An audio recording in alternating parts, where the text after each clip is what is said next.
memberikan cerita tentang usahawan khususnya kepada usahawan wanita dalam membina perniagaan dan juga kerjaya.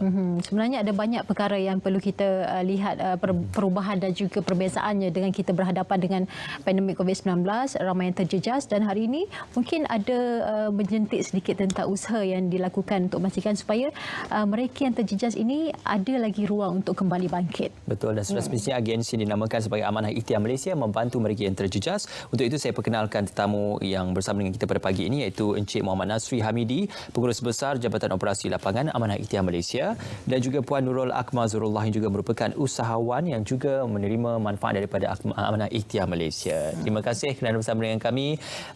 Encik Nasri, mungkin boleh dikongsikan secara asasnya kita banyak mendengar tentang Amanah Ikhtiar Malaysia atau dalam kata mudahnya AIM lah kan. Tapi apakah itu Amanah Ikhtiar Malaysia dan siapakah sebenarnya golongan sasar bagi Amanah Ikhtiar Malaysia yang dikhususkan dalam bantuan yang disediakan? Encik Nasri. Baik, bismillahirrahmanirrahim. Assalamualaikum warahmatullahi wabarakatuh. Terima kasih Tuan. Amanah Ikhtiar Malaysia ataupun lebih dikenali sebagai AIM ditubuhkan dengan matlamat kita bagi membantu pihak kerajaan untuk mengurangkan kadar kemiskinan di Malaysia. Jadi kita ditubuhkan dah hampir 33 tahun sejak daripada tahun 1987 dan alhamdulillah sehingga kini peranan Amanah Ikhtiar masih lagi berpegang kepada matlamat asal kita, iaitu mengurangkan kadar kemiskinan di Malaysia. Dan alhamdulillah sehingga kini kita dah menjangkau hampir 378,000 peminjam kita, termasuk di Sabah Sarawak kan. Jadi dalam usaha ini Amanah Ikhtiar ini mengeluarkan pembiayaan dalam bentuk kecil-kecilan kepada peniaga-peniaga kecil, yang mana peniaga-peniaga kecil ni kita sedia maklum buat perniagaan secara kecil-kecilan ataupun aktiviti yang berfokuskan secara kecil, dan modal yang kita keluarkan yang beri kepada peminjam kita adalah tanpa sebarang cagaran, tanpa sebarang penjamin bagi melaksanakan aktiviti mengikut kemahiran peminjam kita. Dan peminjam ni saya nak kita lebih familiar ataupun lebih sinonim dengan panggilan sahabat. Itulah Amanah Ikhtiar. Sahabat AIM. Sahabat AIM saya. Kalau sebut nama sahabat ni maknanya rapat tau. Jadi kalau kita lihat sebenarnya sekarang mungkin lebih rapat hubungan itu apabila kita berhadapan dengan banyak cabaran. Kalau sebelum ini mungkin cabarannya berbeza, tapi kini apabila kita ada bencana yang melanda negara, itu adalah perkara yang tidak kita jangka sebelum ini. Jadi mungkin Puan Nurul Akmal sebagai antara yang menerima manfaat dari sahabat kepada AIM lah ni kan. Jadi bagaimana permulaannya menghadapi situasi yang mungkin agak mendukacitakan apabila negara kita berhadapan dengan pandemik COVID-19. Bukan kita sahaja sebenarnya, di seluruh dunia juga berhadapan dengan perkara yang sama, tetapi kelangsungan hidup itu masih lagi perlu diteruskan. Mungkin boleh terangkan sebelum ini agaknya apa yang menjadikan sahabat itu satu perkataan yang sangat penting apabila bersama dengan AIM itu dan kembali bangkit? Okey. Sebetulnya saya sebelum buat apa yang saya buat sekarang ni, saya ada sebuah spa. Tapi ialah pasal keadaan sekarang ni kan, di MCO PKP ni, semuanya musnah. Musnah maknanya saya kehilangan kedai, saya kehilangan staf, saya kehilangan duit yang banyak dalam bisnes yang sebelumnya. Jadinya nak macam dia cakap tadilah, kelangsungan hidup. Memang susah sebab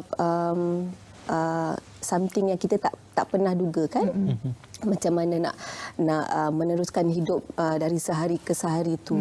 Masa tu masih lagi memikirkan tentang keadaan future. Bukan keadaan future sendiri, sebab saya ada staff kan dulu.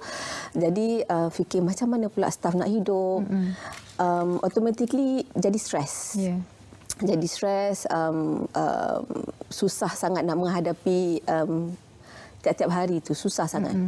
Sampailah bila dengar pasal AIM, apa yang AIM bagi, dan lepas tu ada pula support daripada sahabat-sahabat yang lain. Sebab kita selalu ada macam support system. Ada sokongan WhatsApp group tu semua. Jadi kita bukannya keseorangan lah. Ada orang lain, sahabat lah, yang boleh juga dengar masalah apa yang kita hadapi. Kadang-kadang ada juga yang orang kata buka opportunity kan. So saya sebenarnya rasa macam daripada permulaan daripada spa tu sehingga yang sekarang ni dengan bisnes yang sekarang ni saya rasa macam penyelamat. Penyelamat saya lah. So alhamdulillah. Sekarang perniagaan yang baru apa? Agak mengejutkan sebenarnya, ramai orang sebenarnya tak suspek benda ni lah. Saya daripada spa ke F&B. Sekarang ni saya buat pastries. Sesuatu yang sangat berbeza. Walaupun sangat berbeza bidangnya, tapi berbeza bidang sangat. Masih lagi menerima ataupun mendampingi manfaat yang diberikan. Ya. Mungkin ramai yang nak tahu AIM ini sistem pemberian pinjamannya itu adalah untuk digunakan sebagai pusingan modal kepada penerima, kemudian mungkin wang yang dipulangkan semula itu boleh digunakan untuk peminjam yang lain pula, untuk digunakan bagi perniagaan seterusnya. Jadi apa sebenarnya maklumat asas yang boleh diperolehi dari segi kelayakan dan juga jumlah bantuan yang boleh diberikan untuk mendapatkan bantuan ataupun pinjaman yang disediakan oleh AIM, dan siapakah yang layak untuk menerimanya? Baik, AIM ni untuk sebenarnya fokus kita ialah kepada golongan, pada asalnya dulu kita fokuskan kepada golongan miskin tegar. Dan setelah sekarang kita balik kepada golongan yang berpendapatan rendah, yang mana kita mengikut garis kemiskinan semasa kerajaan. Jika kerajaan letakkan sekarang ni 3,800 sebagai miskin, maka itu adalah golongan sasar kita. Yang mana mekanisme ataupun kaedah yang kita gunakan ialah kita tidak gunakan sumber daripada pihak luar, kita sendiri buat. Maknanya kita pergi banci, kaki tangan kita sendiri yang pergi mencari, sebab kita ada 136 cawangan untuk makluman satu Malaysia, dan kaki tangan kita ni akan membanci banci mana-mana bakal sahabat lah, kita panggil bakal sahabat yang berminat untuk dapatkan pembiayaan, dan di situ kita kenal pasti kelayakan tadi. Jadi kelayakan inilah yang nak menentukan sama ada dia tergolong dalam golongan sasar kita yang akan mendapat manfaat daripada duit yang kita tawarkan. Jadi pembiayaan kita ni bermula dengan daripada RM3,000 serendah RM1,000 sehinggalah RM30,000. Jadi permulaannya memang selalunya kita tidak tawarkan yang tinggi lah, sebab ini kita nak mendidik supaya bakal peminjam kita ataupun sahabat tadi biasa dengan berhutang, sebab kita semua sedia maklum golongan sasar kita ni bukanlah orang yang nak ke depan. Kadang-kadang malahan kita terpaksa berjumpa, kita galakkan dia orang meminjam, sebab kita sedia maklum selagi lagi miskin individu orang tersebut, maka lagi tak nak buat hutang.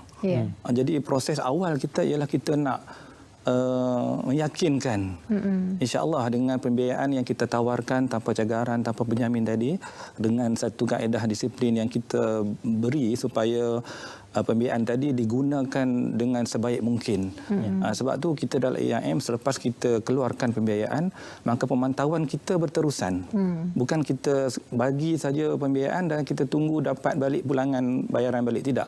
Setelah kita bagi, kita pergi tengok, sebelum kita bagi pun kita pergi tengok apa projek aktiviti yang nak dibuat, sebab aktiviti ini tidak kita khususkan, kita ikut kemahiran apa yang bakal meminjam tadi ada.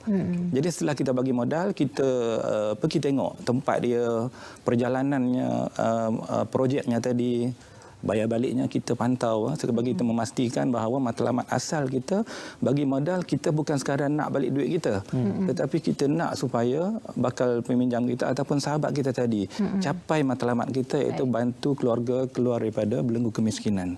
Jadi untuk pembiayaan ni sebenarnya kita ada 2-3 jenis skim pembiayaan kita lah. Tapi keutamaan kita ialah kepada pembiayaan ekonomi. Kita ada pembiayaan ekonomi, kita ada pembiayaan bestari untuk pendidikan, dan kita juga ada pembiayaan sejahtera yang mana untuk pelbagai guna. Jadi keutamaan kita ialah ekonomi dia, iaitu kita tawarkan dulu pembiayaan untuk dia menjana melalui duit yang kita bagi tadi, dia boleh menjana pendapatan dia, dan kita mengharapkan insya-Allah dengan bayar baliknya tadi yang sempurna itu datangnya daripada projeknya yang berjaya. Bukannya begitu. Bukannya dia bayar balik daripada sumber-sumber lain. Dia boleh bayar sumber lain, tetapi kita mengharapkan bayaran baliknya tadi adalah hasil daripada keuntungan daripada pembiayaan duit yang dia dapat daripada projek yang dia buat dengan pembiayaan kita tadi. Itulah. Puan Nurul Akmal dulu dalam bidang spa, tapi kemudian beralih kepada bidang pastry. Satu bidang yang berbeza. Jadi bagaimana peralihan itu, dan adakah memang ada pendidikan asas dalam bidang pastry, atau orang kata kalau dah tersepit tu semuanya boleh, ya? Jadi selalunya bila dah di hujung-hujung waktu kita rasa sudah putus asa, di situlah nampak sinar, mungkin sinarnya daripada AIM lah. Tetapi bagaimana bangkit dari kegagalan ataupun situasi itu dengan wujudnya pastry ini pula? Okey, sebetulnya saya tak ada pengalaman memasak, baking langsung. Kosong. Kali pertama dan kali terakhir saya bake pada umur 15 tahun. Kelas kemahiran hidup tingkatan 3. Itu kali pertama dan kali terakhir. Memanglah orang kata kalau dah tersepit tu semua boleh jadi. Betul juga. Yang tu pun betul juga. Tapi saya selalu percaya dia ikut apa yang kita ada dekat mental lah. Kalau kita persisten, kita nak cuba ubah, nak cuba buat sesuatu, kadang-kadang mungkin kita ni tak ada pengalaman, tak ada education dalam bidang yang kita buat tu kan. Tapi sebab keyakinan, buat research, tengok banyak kan platform sekarang, ada YouTube, ada Pinterest, macam-macam boleh belajar. So buat je lah. Macam saya daripada mula pun saya ambil masa, kalau ikutkan boleh tahan lama jugalah daripada transition daripada spa. Kita habis tutup spa pada bulan 6, hujung bulan 6. Dan lepas tu saya ambil masa dalam tempoh hampir 1 bulan. Hampir 1 bulan untuk cuba sesuatu yang baru. Dan saya ingat lagi, kalau ikutkan, saya pun diperkenalkan oleh saya punya cousin. Saya kebetulan family memang pandai masak. Memang tahu jual beli makanan macam itulah. Jadi dia ajar, dia kata saya ajar. I will teach you how to make. You cubalah buat sendiri. Lepas tu you nak buat apa, you buatlah. Dan lepas tu saya ada masa dalam 1 minggu untuk buat research pasal pastry tu kan. Cukup dalam masa 1 minggu tu, hari Ahad minggu depannya saya belajar dengan dia. Besok tu hari Isnin tu saya buat. Hari Rabu saya dapat jual 1. Daripada yang saya mula cuba buat untuk dalam 6 ke 8 biji tu, yang jadi 1, itulah yang saya jual. Bermula daripada 1. Sekarang ni sudah pun beribu. Sekarang insya-Allah. Alhamdulillah. Insya-Allah. Ada juga yang bertanya, adakah bantuan ataupun sahabat AIM ini hanya dikhususkan untuk golongan wanita dan juga golongan yang dikategorikan miskin, ataupun contohnya dalam pandemik ketika ini ramai yang kehilangan pekerjaan, mungkin daripada M40 jatuh ke golongan P40. Jadi adakah kategori mereka yang kehilangan pekerjaan dan juga menganggur disebabkan pandemik layak untuk memohon bantuan AIM? Baik. Sebenarnya kita dalam AIM ni, kita tidak mengkhususkan pembiayaan kita hanya kepada wanita atau perempuan kan. Sebenarnya pada peringkat awal kita dulu memang kita buka pembiayaan ni kepada wanita dan juga lelaki. Tetapi setelah agak 2-3 tahun kita buka dulu, bayaran balik daripada kaum lelaki ni agak kurang disebabkan komitmen untuk hadir. Sebab untuk makluman, untuk Amanah Ikhtiar ni setiap kali kita bayar balik, kita adakan perjumpaan untuk bayar balik tadi. Jadi di situ setelah kita tengok dari segi komitmen lelaki ni, kadang-kadang dia banyak kerja luar kan. Wanita ni pada ketika dulu banyak ada masa untuk datang perjumpaan tadi, bayar dan sebagainya. Jadi setelah pada itu kita hanya buka untuk kepada kaum wanita sahaja. Walaupun kita masih lagi ada peminjam lelaki ataupun sahabat lelaki kita, tapi tak ramai lah. Kita masih ada di Kuala Lumpur ni masih ada kan. Baik, jadi sehinggalah sekarang ni kita dah stop lah ataupun kita dah berhenti mengambil sahabat lelaki, cuma kita kekalkan yang sedia ada, yang ada lebih kurang 100 orang saja daripada 378,000 peminjam kita tadi ada kan. Baik, jadi berbalik kepada soalan tadi, sebenarnya ketika bancian yang kita buat, pada ketika itulah yang nak memastikan sama ada dia layak atau tidak. Jadi kalau sebelum ni dia berada dalam M40, tiba dia hilang pekerjaan, dia jatuh kepada B40, maka ketika kita banci tadi, maka dia adalah golongan yang termasuk dalam golongan sasar kita. Maka pada ketika itu maka dia layak untuk mengikuti program dan juga meminjam dengan AIM. Baik, mungkin sebelum kita akhiri, Puan ada pesananlah kepada mungkin sedang menonton ketika ini, ada yang sudah jatuh disebabkan oleh situasi ini juga, galakan kepada mereka untuk bangkit. Sebenarnya ada cara untuk kita kembali meneruskan kehidupan dengan apa kaedah sekalipun, tetapi kita mencari kaedah itu yang boleh memberi manfaat kepada kita dan juga masyarakat di sekitar. Okey, saya rasa bukan saya saja, ramai sebenarnya yang terkesan dengan keadaan sekarang ni. Dan ramai juga yang rasa macam buntu, tak tahu mana nak pergi, tak tahu macam mana cara untuk bangkit, untuk ubah keadaan yang dia sedang lalui sekarang dan juga keadaan family, kan. Jadi saya rasa yang paling penting sekali adalah niat kita tu. Niat dan kesungguhan. Kadang-kadang benda tu ada depan mata kita je. Ada dalam tangan kita je. Cuma kita perlu fikir apa next step. Adakah kita nak sentiasa duduk dalam keadaan yang sekarang ni, sentiasa stres setiap hari, sentiasa rasa macam dalam belenggu, tak tahu macam mana nak keluar. Kalau kita semudah kan, ada internet, ada macam-macam platform, ada AIM, you know. Banyak sebenarnya cara dia yang kita boleh buat dekat luar tu. Kalau kata nak ambil kelas pun sekarang, ada banyak online kelas, ada banyak platform, YouTube pun boleh buat sendiri, boleh baca sendiri kan. Pinterest, you boleh buka you punya akaun sendiri.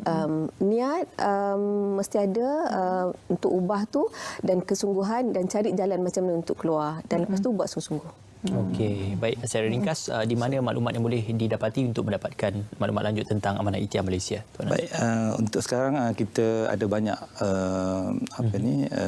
channel ataupun tempat yang boleh kita dapatkan maklumat. Yang pertama memang kita boleh dapatkan daripada website kita lah, www.aim.gov.my. Dalam masa juga kita juga ada AIM, juga ada Instagram, yang mana insya-Allah mana-mana yang belum menyertai AIM, yang berminat, yang mungkin sedang mencari tempat yang sesuai untuk dapatkan pembiayaan mudah dan sebagainya, maka datanglah kepada AIM.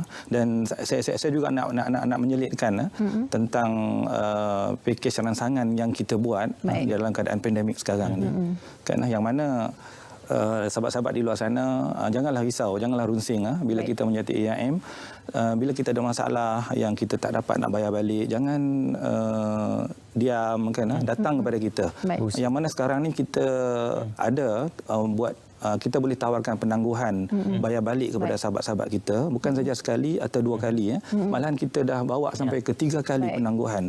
Yang mana maksimum penangguhan tadi adalah sehingga 12 bulan. InsyaAllah. Jadi insyaAllah boleh membantu semuanya yang ataupun terlibat. Terima kasih Encik Muhammad Nasri Hamidi, Pengurus Besar Jabatan Operasi Lapangan Amanah Ikhtiar Malaysia AIM, dan juga Puan Nurul Akmal Zurullah yang juga merupakan penerima manfaat bagi Amanah Ikhtiar Malaysia.